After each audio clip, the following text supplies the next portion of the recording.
Berat gila tu. Welcome to the well, welcome back to the BGD podcast with your hosts Michael, Harris, and Zathi. And today we will pick up where we left off on about financials in powerlifting. So you walk in the gym, you see bags strewn across the floor, right? You get like you see like what like all sorts of weird like contraptions, belts, wrist straps, these long tubes that like people are sliding up their knees, just like what the fuck is that? And then you muster up the courage to ask them, oh, what are you using these for? And it's like, just using to squat. These are knee sleeves, right? And then you ask them how much, and then they tell you, and you're just like, what the fuck? What? That, like, that does not sound right. Like to live in the gym, you need to wear all these stuff, and then yeah. So I guess the main topic of what we're talking about today, can we actually, how, like financially, how much does it weigh down on us, to powerlift in that sense? And yeah, so I think, well, I guess just some food for thought, I guess, to start off the conversation.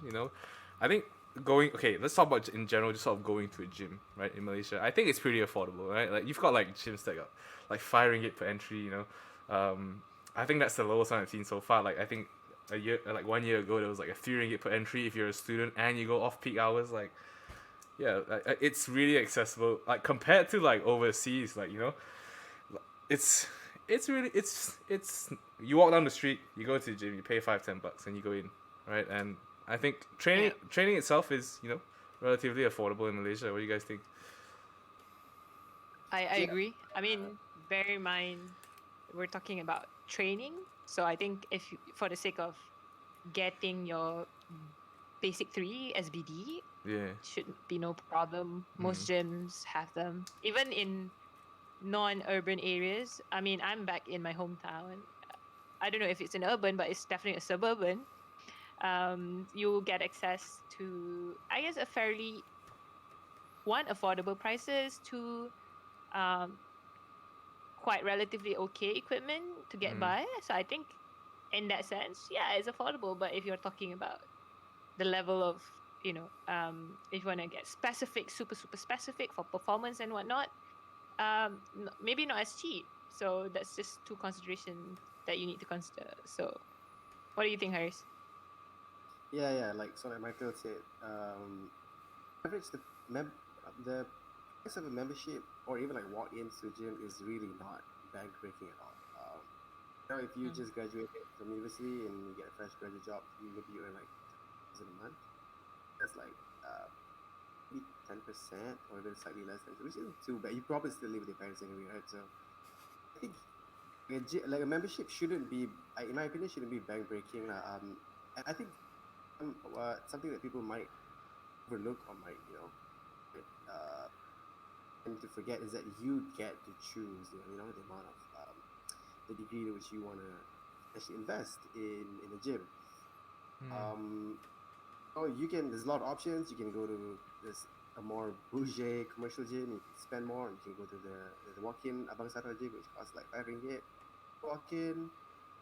You can choose to invest in all those gears if you want to. You can like work your way out. You can buy things periodically, like add on to the list of your arsenal, I guess. So it doesn't have to be an all or nothing kind of thing. You can always start somewhere and then like gradually work your way up. Yeah. So you want to invest in it, yeah. I think generally, fitness is very, very affordable. I don't think it makes sense. Like if people say, "Oh, I don't have money for it," it honestly doesn't make sense to me at all. Yeah. You just need 1 month's worth of pay to get a membership for the whole year. Seriously. Yeah. So whereabouts do you guys train now? Like, I mean, do you guys still train? I mean, because obviously, like it's not just going in to do your stuff, your exercise and just get out. Now it's more like it's more a training. It's more focused that sort of way, right? So where do you guys train now? I train at the moment at a commercial gym. So without much, I guess, if we're talking about powerlifting, the common, I guess not common, competitive equipment that you would need is probably like a power bar, Yeah. a competition power bar, the competition plates, which are like steel metals, Yeah. very thin and dense. Mm. And then you have competition bench or rack, where it's it's detailed and precise to every human being's limb. While that is ideal setting, I don't have that at the moment. I used to Yeah. have it.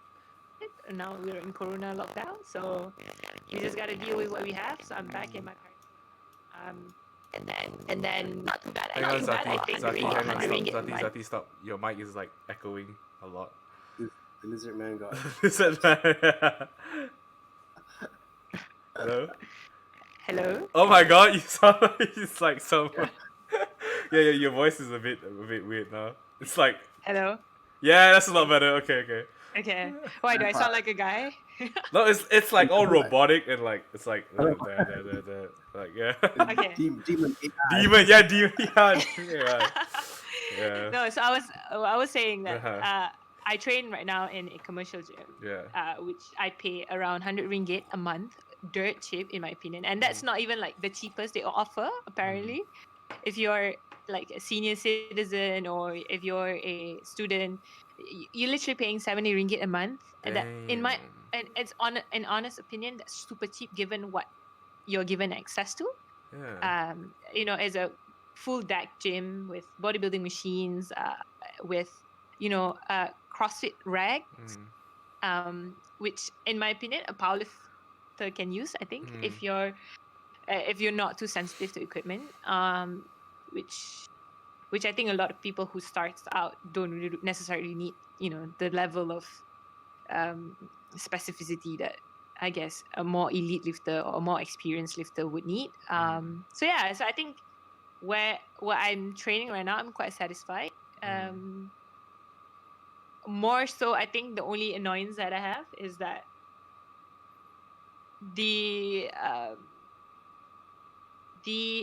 I think what I struggle with commercial gyms versus say a more sport specific gym which I used to train before is probably the environment to train. Because in a commercial gym it's more like chop chop, get your stuff done, get your training done and go home. Like there's no really like time to like really enjoy your training in a way that a sport specific gym can, because then you meet people of alike, you just like hang out. It becomes more a social thing than it is working out. So yeah. Yeah, damn. That's nice, man. Shit. I mean, that's what you get. Like, if you train in the suburbs, right? Like, I mean, I guess somewhere outside of KL, it's just gonna be cheap. Really? Yeah. Apparently the 100 ringgit is like the most expensive that you have here. Is it the most expensive? Yeah, that's Yeah. insane. Yo, gyms in the KL, like at least the ones that I've been to, like charging like $35 per entry. Like, yo, that's like 200 bucks a month. That's like Moncara for you. Yeah, that's. I mean, it's That's- okay. It's a nice environment, but That's like T20 stuff, yeah, T20 stuff. Yeah, Yeah. definitely. I don't know. Oh, you Haris, are you training now doing FCO Yeah. or where were you So before? I used to train. Yeah. I still am. I used to train in like Zati, like a very sports specific facility, I guess. We had access to all the equipment that would probably be used in a competition, which was village. Now I'm essentially gymless. I train at a friend's place. He has a private gym. He has access to sports specific equipment as well, which I'm quite thankful for. On the topic of like, do you really need to train in a sport specific in a gym that has sport competition specific specification? You don't think so?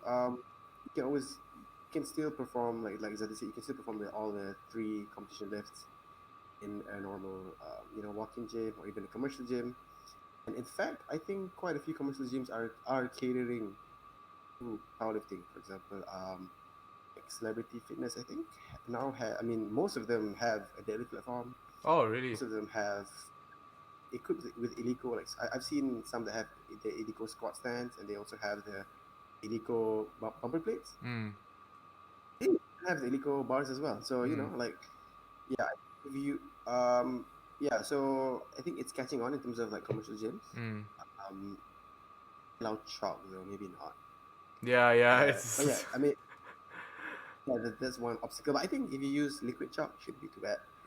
Yeah, like commercial gyms should be good enough. If you're just starting out and you're around like the beginner intermediate level, should be okay. It has that convenience. For example, let's say fitness, right? Come in and you can make it work around your busy schedule if you're a busy guy, whatever, busy girl. Yeah. But personally, I would seek out a gym that has that would cater for more competition specific stuff. That's just a personal thing that I value because I'm leaning more on the competitive side. People who just want to start out, like you don't have to overthink it. Just if the gym doesn't have helico, you can still do powerlifting in it. You know, if it doesn't have rope, it's okay. Even if it just has Ziva, fine, it works. You know, load still the load. Um, yeah, Not to it mention should be. that, like, I think now we're starting to see. I mean, thanks to China, we have a lot of cheaper alternatives. You don't necessarily have to have like IPF approved equipment to train, or like certain federations approve equipment to train specifically for powerlifting, competitively even. You know, like there's literally a lot of more options nowadays. We see starting to see even local producers start to bring on like local vendors start to bring on equipments that a bit more friendly to our pocket, I guess. If you are keen to buy your own equipment, or gyms are keen to have them in their in a commercial setting, because I think eventually we'll reach that point where commercial gyms starts to welcome powerlifting stuff, because Yep. um if once they see like a lot of people like deadlifting crazy numbers and squatting big stuff in a commercial grade power rack, it's not that it can't withstand or anything like that. It's just a nuisance to them as well. Like normal gym goer would want to use the same facilities, but then the power lifter sort of hog those equipments for 2 hours, 3 hours. So like, right, let's just move this lot here and like leave the other racks for normal people to train as well. So I think gym wise, I hope to see that trend coming up with the cheap options that's available these days. definitely. So yeah. Yeah, I mean, like, yeah, definitely like a commercial gym. Like, I feel like it's definitely okay. Like, I mean, I think in Malaysia for commercial gym wise, you are paying a bit more than I think a lot of, I guess, more classic gyms, if I'm not mistaken. But and I think the main difference is the environment. You know, like if you're going to a commercial gym, you know, you're obviously mingling with a bit more gen pop. You know, and you know you get all sorts of funny stories that come out of it. You know, people just kind of stealing your plates and just kind of touching you inappropriately, stuff like that, you know. But yeah. So I guess the experience is one thing, right? I think that's what a lot of us actually go for. But in terms of equipment wise as well, like I mean, some commercial gyms actually, like, you know, like how to say, like, you've got like decent equipment, you know, like illegal stuff, and you know it does the trick for the most part. Um, but yeah, definitely. But at some point, you know, like um, there becomes sort of like a limitation to the equipment that you can use, right? Well, let's take it back. Like before, I was training at this warehouse, like £5 gym. You know, like it's hot as fuck. Like if you go in the afternoon, you get baked alive. You probably like just straight up just get dehydrated, and then yeah, bloody hell, right? And so it's only $5 to go train, right? You train in like the barbells. I'm telling you, the collars, like the I don't know what they call it. I guess collars, like the ones that you slide the barbell onto, like at the end of the barbell, right? They're not screwed onto the bar and they fall off. And it's just like, the fuck? Yeah, it's crazy. And so like imagine if there's a barbell like plugged into a stand, right? And you try to remove it and literally like you just like, what the fuck? Like the other end just comes off. And yeah, I Yeah, mean, yeah, yeah. and squatting like 200 plus kilos on that, you know, that's kind of scary, right? And you can kind of guess the condition of the bar as well. It's literally like just a bar, and it's there's no knurling on it, and it literally, you know, this, like you tilt a bit sideways, you're gone. Like that collar is coming off, you know, and you just, it's not a great environment to train in. And yeah, you know, I just want to like Yeah, you're saying? Yeah, I just want to say this might be an unpopular opinion, but I think I would actually vouch for like commercial gyms over the five ringgit gyms, just for like the safety aspect. Because I've been to some. It's not exactly five ringgit, but it's not a commercial gym either. It's like one of those private owned gyms, are Mm, right? The old school type, the warehouse kind of gyms. Are. mm, I I'm pretty sure the flooring is like uneven, so just Oh like damn. like a gym that has that is. I understand if it's your parking, porch or mm, whatever, if it's uneven, that's acceptable. But to actually go to like a proper facility where you're supposed to be able to live safely. mm, Yeah. So in that sense, commercial gym, they pay more attention to those kind of things. They mm, it's more well made. You're paying a bit more, but also mm, getting more comfort, more safety out of it. Maybe mm, even the very guys, mm, like you said, some of the bars are probably like rusty as hell. mm. They don't even bother to replace them and stuff like that. Yeah, yeah. Yeah. And it's not like those So, like well equipped gyms are too expensive as well. I mean, like in the past, of course, we had a gym or two that are like crazy exorbitant prices. But like nowadays, I think the common problem is the accessibility of it. Really, like it's because everything is like it's either like deep in KL or it's like in Shah Alam, and it's insane. Like the distance, for someone that's like this accessibility is always going to be a problem, right? Is it just because there's not too many gyms around, or I think that's why, right? It's yeah, you can't have a gym yeah. everywhere close to everyone, right? I mean, No, I'm I not think sure about that as well. Because I think with powerlifting, if you want to set up a gym as a business, Mm, there's a consideration of availability or like the likeliness of the owner of the building to allow you to have a gym mm, in the building. mm, So mm, malls usually are, they welcome gyms, but if you notice, most of them are like commercial grade gym, mm, because like powerlifting gym, if you want to slam the bar and that kind of stuff, I bet you like most mm. building owners would not let that You gotta have because your of own yeah property. You gotta have your own like sort of place where no one else can tell you to shut up. yeah Yeah, and that's yeah expensive in and KL. then yeah and then access to sort of like places where, okay, if you want a ground floor Mm, building, and then on the other side is like, is it too costly to have it on a ground floor, because how much can you charge for a powerlifting gym, right, that mm, people are willing to pay and whatnot. So those kind of things that had to be put into the equation. mm, Then you can like, and then you're left with options that are very far away. mm, And then I don't know, I guess it has kind of still work for most powerlifters, mm, because if you're deep into the sport, you're that deep into that sport, like mm. you're willing to travel that far Yeah. for that gym. Yeah, exactly. Like I guess I can speak for myself. Like right now, 'cause I'm staying somewhere in like the south of Cheras, is far as fuck from KL. Like and the next best thing for me is Zilfit. Like I mean, you've got like calibrated illegal stuff, where it's insane. Like I travel like 45 minutes at least, one way to get there, so it's like an hour and a half every day. But it's I guess how much you sort of value the, your training equipment, your environment, what sort of training experience you want, I guess. I guess like with all markets, you've got the easily affordable like low price products, and you've got like um exorbitantly priced gyms, right?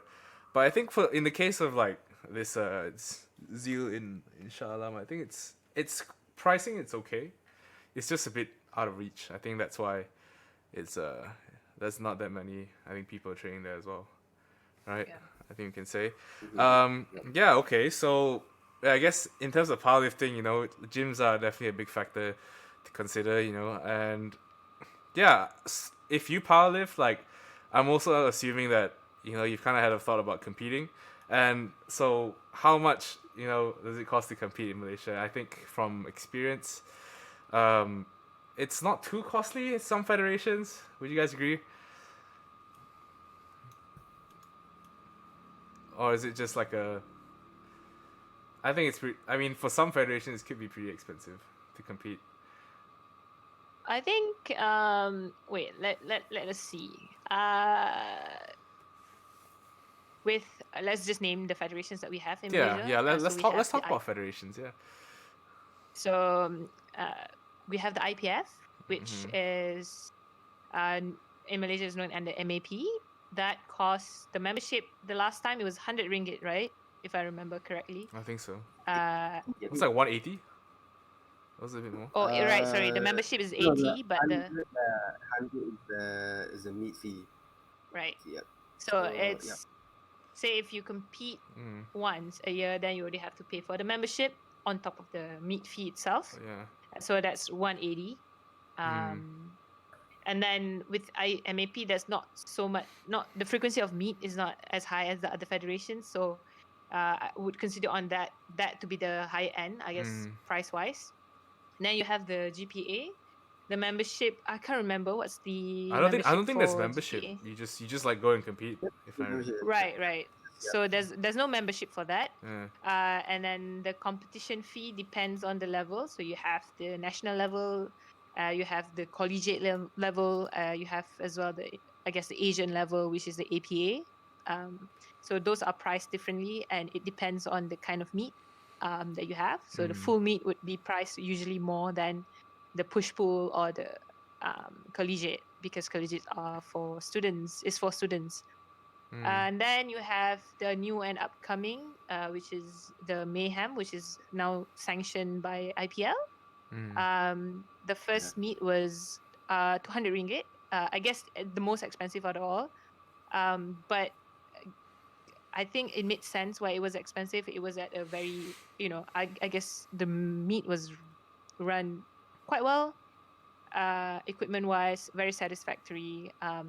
So it's the closest to like a say like a gold standard full meat that I'd say you get in Malaysia. Um, and it's new, so that's that. In terms of cost to compete, fee wise, I'd say is quite expensive. Um, if you're just doing it for fun. But if you're a lifter who gathers accolades, uh, that should be okay. If you were to contrast it against other sports, other individual sports, we're not too far off. We're not that expensive at all, I guess. But within the realm of powerlifting, maybe it can consider as expensive. I think it's the same case with the argument like I made earlier about how much would it cost to train at a gym, to do powerlifting at a gym. You get to decide the amount of money you want to invest in the meet. Of course, there's always the minimum amount that you have to fork out. But like you can choose to just compete once a year, and then you just have to fork out like around 100 ringgit lah. You can do like a partial meet, like that. You can just join like 2 out of 3 events, which is usually, or maybe just one event, right? Which is like less than 100. But yeah, if you want to compete, generally you have to fork out around 100 ringgit. I think it sounds expensive, but I think once you've like gone through one meet, and that you probably feel like it's worth it lah. In my opinion, I mean the experience that you get. Yeah. I've never even walked out of meet feeling like I regret spending the hundreds of ringgit, But I will say I think actually meets in Malaysia, I think are relatively quite. I could be wrong, but I think it's relatively quite cheap compared to other places. I think US you still have to pay like I don't know $80 maybe or $200 maybe. I'm not sure, but I know there was a controversy where they wanted to film it. It's another topic, but still within the umbrella of like costing and price. Oh, is this the USAPL thing? So if you wanted videos of you lifting, you have to pay like something like close to $300. It's insane. Yeah, it's like It's some kind of licensing fee, right? Yeah. It's stupid. don't Yeah. so technically we don't have that kind of Yeah. things imposed here in Malaysia. So I'd say in that sense we're actually still. It's not that. Yeah. So I guess the price of the meats here are quite cheap, relatively. Yeah, I think Like if if I foreigner think if would've- someone if they came it'd be quite nice, right? I think if That's cheaper than the impose that sort of like what is it like No one licensing will thing? show No up. one, literally no one would join. Like it's It's such a stupid rule. Exclusivity, like, bruh, come on. Don't milk the sport I before think it's US grown.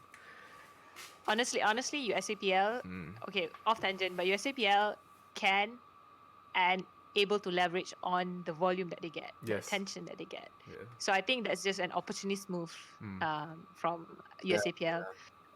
The the whether it's costly or not, it really depends on the vantage point that you're standing from. Are you standing from a person that's who trains in and out, and then pay to measure themselves on a platform? Then that's not expensive at all, because if you consider the amount of cost that you've put in all this while, it's 100 ringgit is nothing compared to the daily expenditure that you've put, your time, your hours, your travels, and whatnot. But in the case of, if you look at a singular entity, 100 ringgit for a competition platform, and say, sorry, 100 to 100 ringgit for a platform, and at the end of the day, what do you win? Is just rackets. Then people might think, is it worth 100 ringgit though? Like, it really depends on where you see it. Yeah. Again, as I mentioned, like, competitive lifters, they wouldn't see that as expensive, because that's literally like, think of it as just a job, right? It's a cost of a job that you have to pay. So yeah, if you see it in that way, then yeah, it's not expensive at all. But I like just like to drag us into the conversation of like, okay, you compete. One is the cost of the meet, but to prep for the meet, get coaching services, get the gears and whatnot. I think those are the underlying costs that I think people are not. yeah. People don't talk enough about. I think if you're in Malaysia and you earn Malaysian ringgit, knee sleeves alone is close to like 200 over ringgit for the knee sleeves 100. alone. Ooh, The pretty sure belt is brand like, new. Yeah, brand new SBD At sleeves are least like 300 300 bucks. Yeah, include, yeah. yeah, close to 100 already, yeah. yeah. So like, and then the belt, again, dependent on the brand. So you're talking about more than 500 ringgit to spend on. But then that is like if it's IPF approved and whatnot. So for the listeners who are not aware what we meant by IPF approved means that there's a federation known as IPF, which requires lifters to only wear and compete with equipment that is approved by them to standardize sort of the quality and the grade of the gear that you can wear on the platform. So, and usually that comes with brands that are centered or produced in USA or Europe, which makes it very, very costly if you were to use it in Malaysia. But with that said, there are federations that are a bit more lenient in that sense. They don't really care what you wear, as long as you wear them if you want. If you don't, then it's fine as well. And I see that is the more favorite federation in Malaysia. Let's just name it. It's the GPA Federation. Just want to get it cheap. Yeah, so, and I get that why. I get reason why, because had I not been abroad and earn money that's not ringgit, which a bit more purchasing power, I don't think I will get into powerlifting this deep, because I couldn't afford SBD sleeve wraps. I couldn't afford the belt. I couldn't afford the shoe. Like literally everything is so costly. That shit's expensive. Yeah. Yeah, but again, Haris mentioned about choices. It's choices. If you want to get to that level, probably that's the cost and investment that you have to put on yourself. Otherwise, you can just happily lift weights without them, and you do perfectly fine. That's true. Yeah, sorry, I just want to add on. Yeah, like, so the question of like how expensive it is to compete in a meet, Yeah, it's not really. But if you want to be competitive, then that's how much would it cost to be competitive? Then it'd be a different different question. yeah, angle to look at altogether lah. But then I guess I mean, okay, like, admittedly it is quite costly to be competitive lifter. Gears and the nutrition and membership, that's pretty much the main facets. But I guess if you were trying to compare it to other sports, that would make it more fair lah. Compare it to sitting on the couch, that doesn't make sense lah. If you would, let's say you compare the cost of being a competitive, I don't know, competitive player or competitive footballer without sponsorship, right? So I think that would paint a fairer picture lah on powerlifting. But yeah, regardless, if you're transitioning from couch potato to powerlifting, and of course, there's going to be all these costs, lah, a lot of added initial costs. Yeah, like I guess fixed costs for your Yeah. accountants out there, Yeah. and the variable costs along the way is controlled by that bit to an extent. It's definitely, I think, from somebody who has lived, I think it's a though it's expensive, it's a worth investment. It's like that mindset: buy one, cry once, that kind of thing. You buy cheap, you buy twice. Because I mean, I had the experience of buying cheap and having to buy new things all over again and again and again. So, but like Harry said, if you want to be competitive, you can't deny there's a reason why people at a competitive level wear the same stuff, have the same stuff, because for them to get to that level, they have the access or resources to that, right? Yeah, That's I think just I think our listeners can take away a lot from that quote, like from Harris, if you want to be competitive, it's just, you gotta do what it takes, right? Like, it's gonna be expensive, it's, yeah, it really depends on sort of what level you want to compete at, right? And so, yeah, I guess with that being said, like, I think we'll call it for this episode, and on the next episode we'll be talking about a bit more about competing, right? And the sort of experiences that you have. I guess it'll be, yeah, we'll see you in the next one. ciao. Yeah.